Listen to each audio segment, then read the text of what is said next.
il est important, même quand on ne pratique pas la pharmacopée chinoise, de savoir un peu comment ça fonctionne, de façon à pouvoir conseiller un minimum et référer surtout lorsqu'on prend conscience qu'un patient peut avoir besoin de pharma.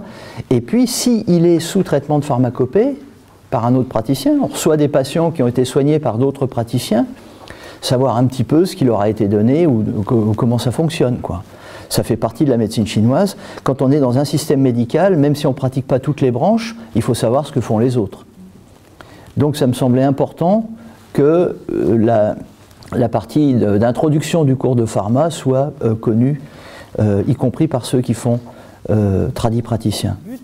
Le but quand même affiché, alors là c'est vrai que ça prend 2 ans parce que c'est quand même, disons, faut y aller tranquille parce que c'est une longue route un petit peu.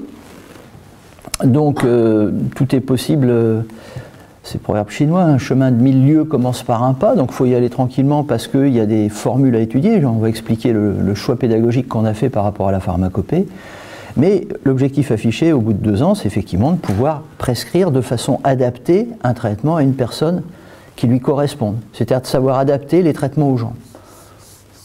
Pas seulement, comme on fait chez nous, adapter les gens au traitement. Donc quand on étudie juste des formules comme ça globales, comme en même temps que les syndromes, on va dire, dans le yin su du cœur, on donne Tian Wang Pu Xin Tan.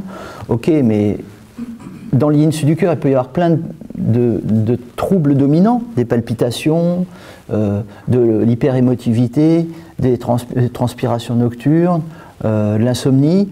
Et si vraiment il y a un de ces symptômes qui domine fortement, ben, c'est peut-être pas la même formule, il va falloir la bidouiller. Donc effectivement, si on veut affiner un traitement, il faut savoir ce qu'on donne. Évidemment, c'est pareil comme pour l'acupuncture, on peut appliquer une recette de points, mais adapter les points en fonction de l'individu, c'est toujours plus intéressant que de faire une recette de points à tout le monde. Ça dépend, qu'est-ce qu'on adapte, si c'est le patient ou si c'est le traitement.